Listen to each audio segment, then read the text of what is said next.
शाही पुस्तकालय की सबसे ऊपरी मंजिल पर एक दिन अकबर को एक पुरानी किताब मिली। किताब धूल से ढकी थी और उस पर लिखा था, केवल सच्चे बादशाह ही इन 3 कानूनों को जान सकते हैं।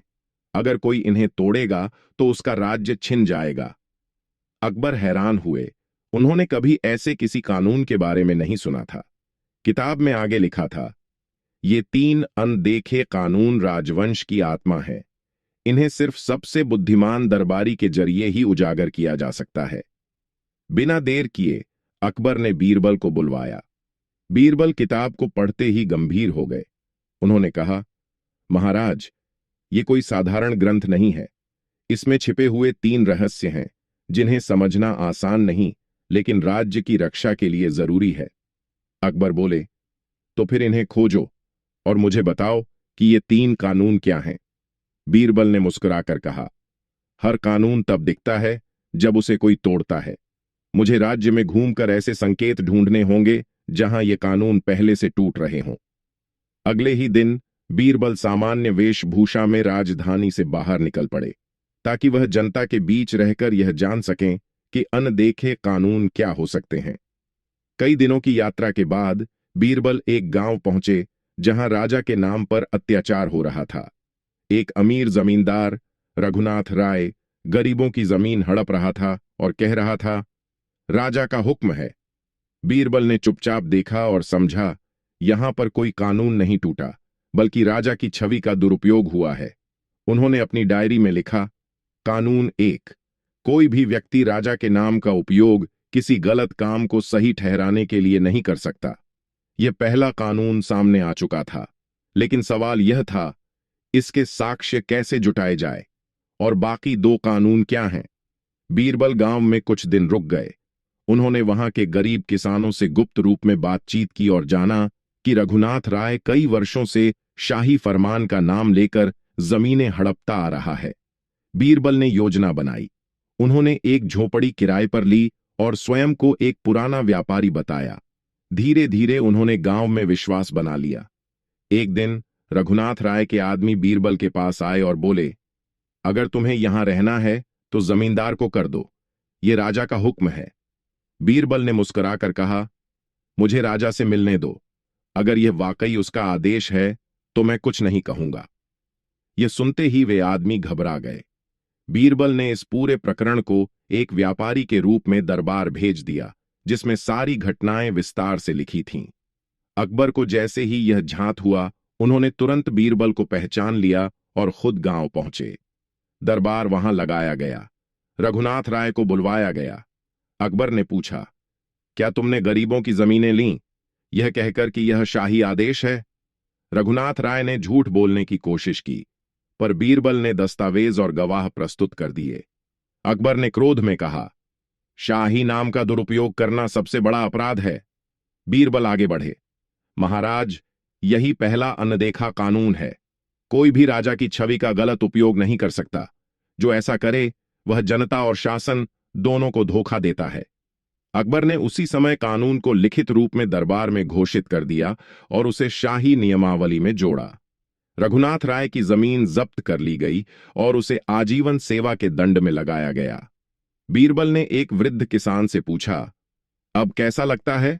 वह बोला, आज पहली बार लगा कि राजा सच में हमारे लिए है। बीरबल मुस्कुराए, लेकिन उनके मन में दूसरा सवाल उठ रहा था। अगर यह पहला कानून था तो बाकी 2 कहां छिपे थे? पहले कानून के सामने आने के बाद बीरबल राजधानी लौटे, लेकिन उन्हें शांति नहीं मिली। एक ओर वह सोचते रहे कि राजा की छवि का दुरुपयोग कितना खतरनाक हो सकता है, वहीं दूसरी ओर उनकी सोच अब इस बात पर टिक गई थी, दूसरा अनदेखा कानून किस रूप में सामने आएगा। राजधानी में एक दिन एक महिला दरबार में पहुंची। नाम था सावित्री। उम्र लगभग 40 वर्ष। उसकी आंखों में आंसू थे, पर आवाज में सच्चाई। उसने कहा, महाराज, मेरे पति सैनिक थे। सीमा पर बलिदान हुआ उनका, पर अब उनके नाम पर मिलने वाली सहायता किसी और के खाते में जा रही है। जब मैं पूछती हूं तो मुझे धमकाया जाता है। कहा जाता है कि एक सैनिक की विधवा को बोलने का हक नहीं। अकबर स्तब्ध रह गए। उन्होंने कहा, हमारे शहीदों की अस्मिता अगर खोई जा रही है तो यह राष्ट्र का अपमान है। बीरबल आगे आए और बोले, महाराज, यह दूसरा संकेत है। दूसरा कानून शायद यह कहता है कि किसी भी नागरिक की पहचान और अधिकार को, विशेषकर जिन्होंने राष्ट्र के लिए बलिदान दिया है, कभी नकारा नहीं जा सकता। बीरबल ने पूरी जांच करवाई। पता चला कि एक भ्रष्ट कर्मचारी सैनिक सहायता विभाग में हर शहीद के परिवार की रकम का बड़ा हिस्सा अपने रिश्तेदारों के नाम पर डाल रहा था। सावित्री उसी षड्यंत्र की शिकार थी। बीरबल ने वह सूची निकाली जिसमें दर्जनों विधवाओं और यतीम बच्चों के नाम थे जिन्हें उनका हक नहीं मिला था। अकबर क्रोधित हो उठे। यह सिर्फ चोरी नहीं बल्कि वीरता का अपमान है, उन्होंने कहा। बीरबल बोले, दूसरा अनदेखा कानून, किसी व्यक्ति की पहचान और अधिकार, विशेष रूप से यदि वह राष्ट्र के लिए बलिदान देता है, उसका अनादर नहीं किया जा सकता। यदि ऐसा हुआ तो राज्य की आत्मा आहत होती है। उस भ्रष्ट कर्मचारी को न केवल बर्खास्त किया गया बल्कि शाही कोष से सावित्री और सभी पीड़ितों को सम्मानपूर्वक सहायता दी गई। उस दिन दरबार में बीरबल ने एक पंक्ति कही, राज्य की रक्षा सिर्फ तलवार से नहीं होती बल्कि उनके सम्मान से होती है जो तलवार उठाते हैं। दूसरा कानून अब स्पष्ट था, पर तीसरा शायद सबसे कठिन था, क्योंकि वह किसी दस्तावेज या फरमान से नहीं बल्कि राजा के दिल से जुड़ा था। दूसरे कानून के सामने आने के बाद बीरबल जान चुके थे कि तीसरा कानून सबसे जटिल और गहरा होगा। अब तक उन्होंने शक्ति के दुरुपयोग और अधिकारों के हनन को उजागर किया था, लेकिन तीसरा कानून राज्य की आत्मा से जुड़ा था, और वह आत्मा थी राजा स्वयं। कुछ ही समय बाद बीरबल को एक अजीब सी खबर मिली। एक दूरदराज गांव में लोग अपने राजा के प्रति विद्रोह करने लगे थे। कारण था, राजा अब हमारे दुख नहीं समझते। बीरबल वहां पहुंचे। गांव के प्रधान ने कहा, हमने वर्षों से कर चुकाया, सेना के लिए जवान दिए, मगर अकाल पड़ने पर कोई मदद नहीं आई। जब लोग भूख से मर रहे थे तो कोई संदेश तक नहीं पहुंचा। बीरबल ने एक वृद्ध महिला से पूछा, क्या तुमने कभी राजा को देखा है? उसने कहा, नहीं बेटा, लेकिन सुना है कि वो बहुत दूर हैं, शायद इतने दूर कि हमारी चीख उन्हें नहीं सुनाई देती। यह वाक्य बीरबल के दिल में उतर गया। उन्होंने समझा, तीसरा कानून यही है, राजा और प्रजा के बीच दूरी कभी इतनी नहीं होनी चाहिए कि राजा जनता की पीड़ा न सुन सके। बीरबल ने निर्णय लिया कि यह कानून सिर्फ शब्दों से नहीं, व्यवहार से स्थापित होगा। उन्होंने राजा अकबर को वहां बुलाया, पर बिना शाही लवाजमे के सामान्य वेश में।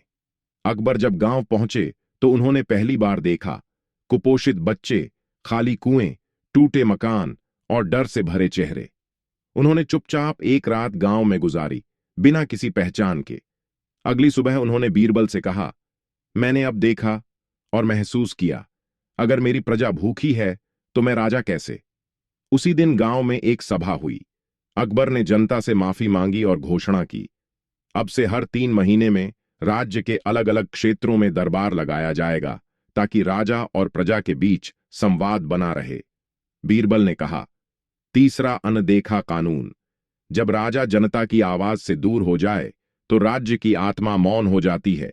यह मौन ही सबसे बड़ा खतरा है। वहां उपस्थित लोगों ने पहली बार राजा को गले लगाया।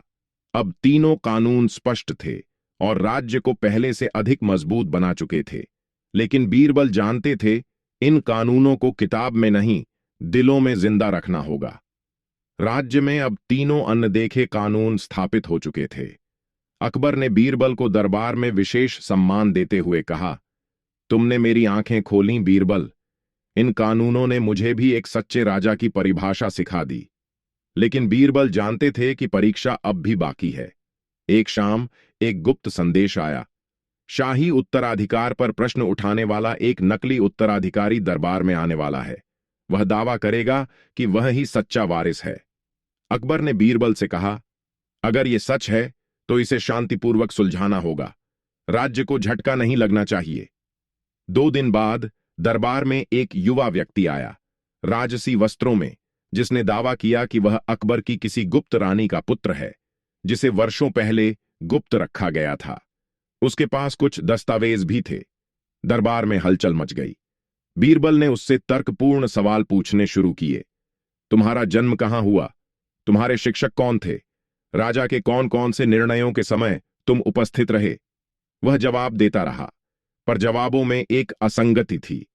बीरबल ने एक खास सवाल पूछा, अगर तुम वाकई सम्राट के पुत्र हो तो बताओ, महाराज अपनी अंगूठी किस उंगली में पहनते हैं और उसमें क्या खुदा है? वह चुप हो गया। बीरबल बोले, राजा का उत्तराधिकारी बनने के लिए खून ही नहीं, स्मृति और मूल्य भी आवश्यक हैं। बीरबल ने अकबर को देखा और कहा, ये 3 कानून केवल शासन के नहीं, उत्तराधिकार के भी आधार हैं। उस व्यक्ति ने अंततः स्वीकार किया कि उसे एक विपक्षी राज्य ने भेजा था ताकि मुगल शासन को अस्थिर किया जा सके। अकबर ने उसे क्षमा किया, पर चेतावनी दी कि अगली बार ऐसा हुआ तो उसे दुगना दंड मिलेगा। फिर उन्होंने तीनों अनदेखे कानूनों को शाही शपथ के रूप में दरबार में दोहराया। बीरबल ने अंत में कहा, राज्य वहीं टिकता है जो न्याय, सेवा और संवाद के 3 स्तंभों पर खड़ा हो। दरबार तालियों से गूंज उठा और उस दिन 3 अनदेखे कानून राज्य के संविधान का हिस्सा बन गए, न केवल कागज पर बल्कि लोगों के हृदय में भी।